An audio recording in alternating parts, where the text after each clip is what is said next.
प्रभु यीशु मसीह के मधुर नाम में एक बार फिर से आप सबका स्वागत है।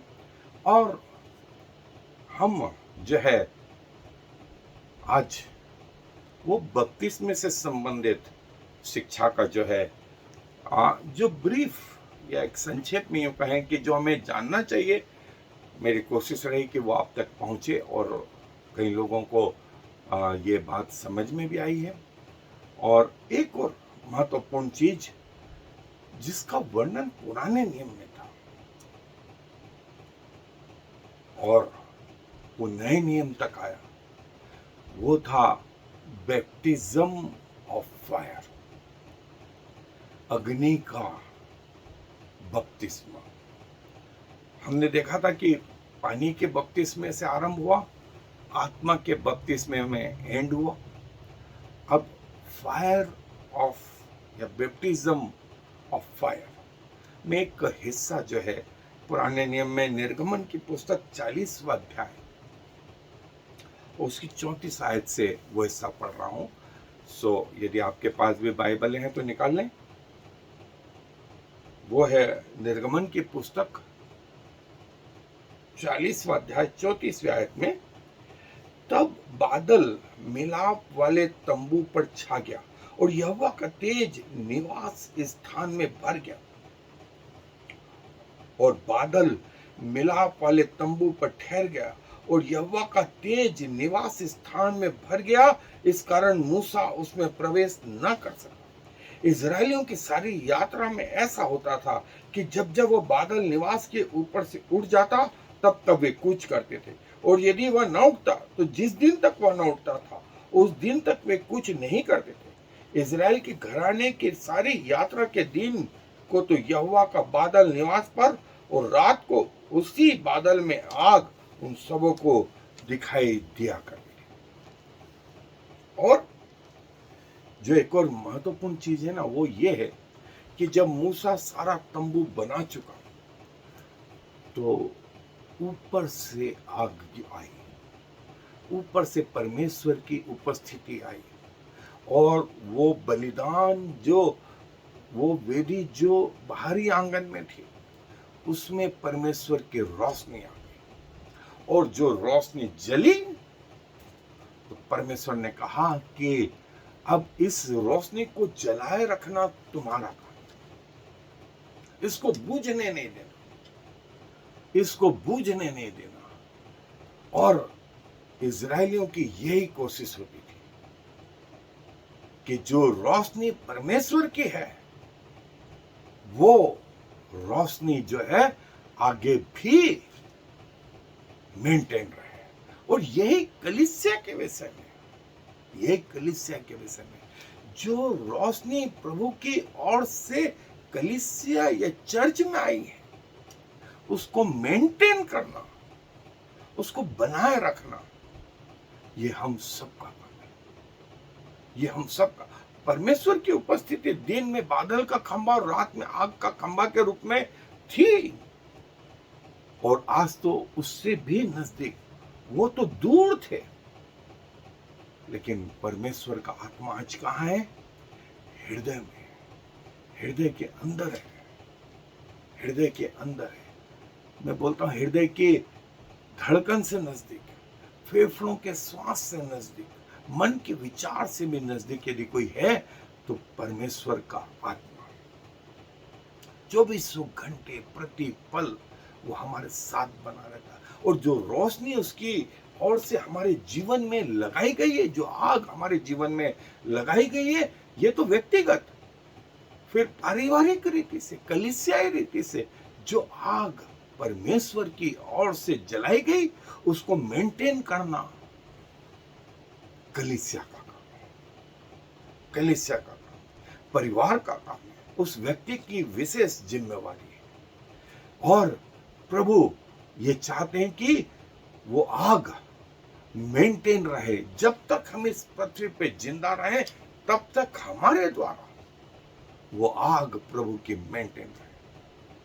सो बाइबल इस विषय में और भी बहुत कुछ बताती है। सो आए मेरे साथ बाइबल अध्ययन पे चलें। ये वो महत्वपूर्ण चीज जो वो आग जो परमेश्वर के द्वारा लगाई गई कलीसिया में, वो आग जो परिवार में भी आई, जो व्यक्तिगत जीवनों में भी आई, वो उसको मेंटेन करना, उसको जलाए रखना, ये हम सबका काम, ये हम सबका काम।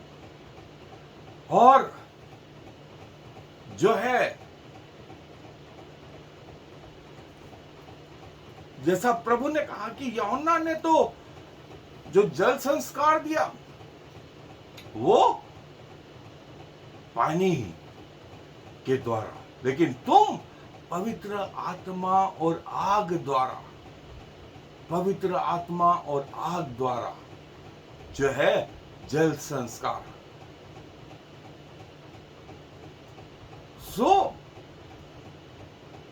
ये प्रभु की जो आग हमारे जीवन में आई है,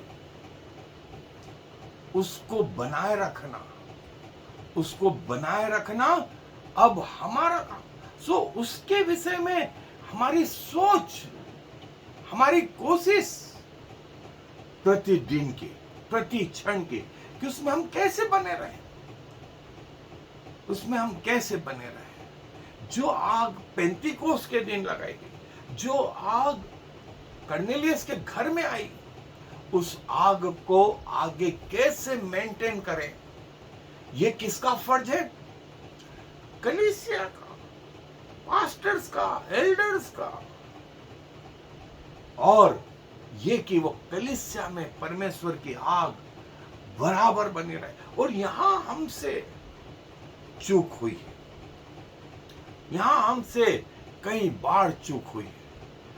प्रभु चाहते हैं कि जैसे पुराने नियम में भी मूसा के समय में भी प्रभु ने वो आग लगाई थी, और उस आग को मेंटेन करना, उस आग को मेंटेन करना कलीसिया का काम था। और जो है मन फिराओ, ये यूहन्ना के शब्द थे उस जंगल में।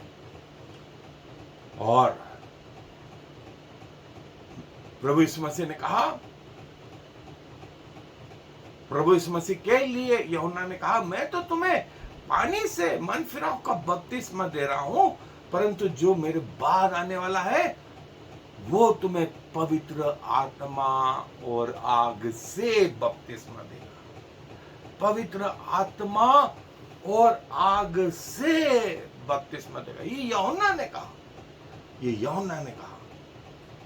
और जब प्रभु यीशु मसीह पुनरुत्थित हुए,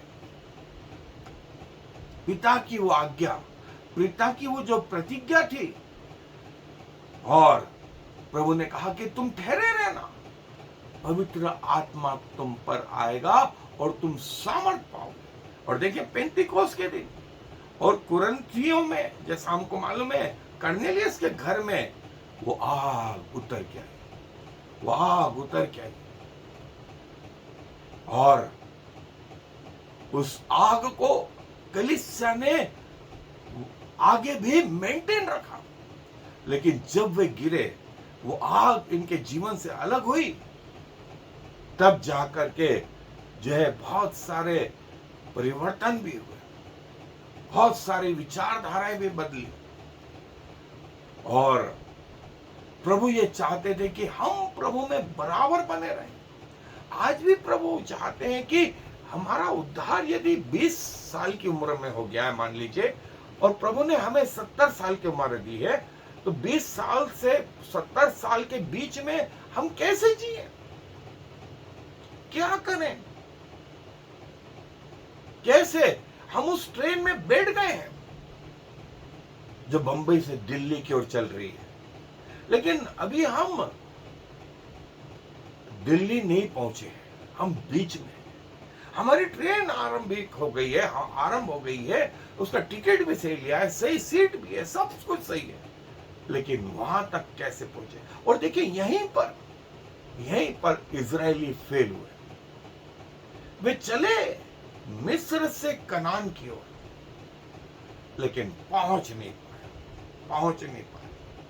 उन्होंने इसके महत्व को नहीं समझा, और जिन्होंने महत्व को समझा प्रभु ने उन्हें वहां पहुंचा भी दिया।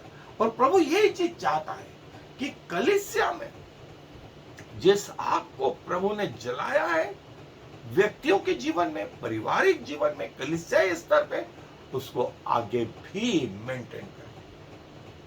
अन्यथा जो है आगे जाकर के हमारी ट्रेन बीच में खड़ी हो गई, हम निकले तो सही लेकिन अपने अंतिम बिंदु तक नहीं पहुंच पाए। और देखें, मैक्सिमम लोग, मैक्सिमम दूतों के साथ में यही हो रहा है कि वे उस जीवन को, उस आत्मिक आग को मेंटेन नहीं कर पा रहे, और परिणाम यह हो रहा है कलीसिया का नुकसान हो रहा है। प्रभु ये चाहता है कि हमारे जीवन में प्रभु की आग जो प्रभु ने जलाई, स्वयं प्रभु ने जलाई, उसको मेंटेन करें।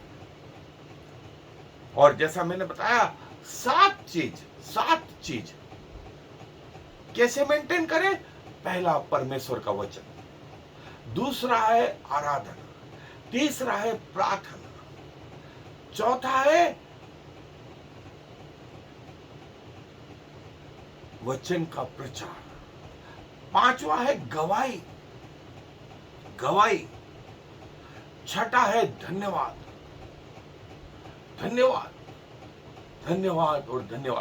और सातवां एक और महत्वपूर्ण चीज है, वह है शरीर और संसार पे कंट्रोल करना, उपवास, उनमें से एक महत्वपूर्ण चीज। ये 7 चीज हमारे जीवन में तब बंद हो जब हमारी मृत्यु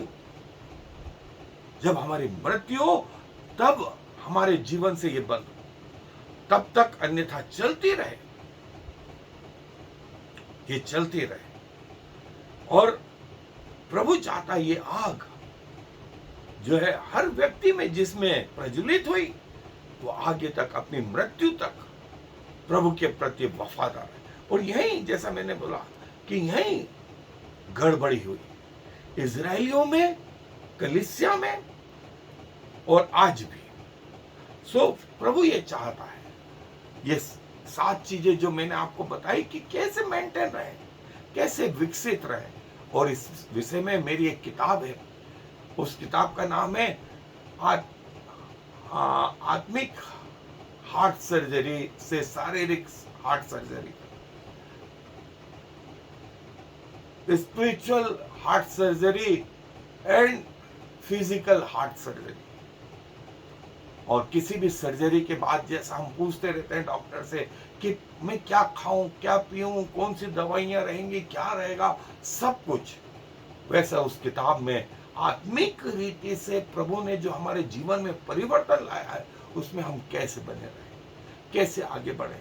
प्रभु हमको कैसे जीरो से हीरो बनाना चाहता है, कैसे जीरो से हीरो बनाना चाहता है, ये प्रभु जानता है, ये प्रभु जानता है। सो प्रभु अपने वचन पर आशीष दे। आए दुआ में अपने सरों को झुकाएंगे। प्रभु जी, धन्यवाद देते हैं कि खुदावंत आपने जब हमारा उद्धार करा, हमारे किसी योग्यता के आधार पे नहीं, हमारे धर्म के काम तो फटे चिथड़े मैले कपड़ों के समान थे, हम में किसी में योग्यताएं नहीं थी, लेकिन आपने बड़ी दया करी, अनुग्रह करा। उस दया के लिए हम आपको हृदय से धन्यवाद करें, उस अनुग्रह के लिए आपको हृदय से धन्यवाद करें। और प्रभु, आपने हमें अकेला नहीं छोड़ा, आज आप हमारे अंदर बने रहते हैं। सो प्रभु, जो आग आपने हमारे जीवन में जलाई, उसको बराबर अपनी मृत्यु तक मेंटेन कर पाए प्रभु, ऐसा सौभाग्य प्रदान करो। यदि आज रात आपका आना हो जाए या हम मृत्यु को प्राप्त हो, तो आपके साथ जाने वाले हो सके। धन्यवाद प्रभु, जो आप कान देते हैं तो खुद भी सुनते हैं, जो आंख देते हैं तो खुद भी देखते हैं, जो हृदय देते हैं तो खुद भी सोचते विचारते हैं। सारा मान सम्मान गौरव आपको देते हुए इस विनती को प्रभु इस मसीह के नाम से मांग लेते हैं, आमीन और फिर आमीन।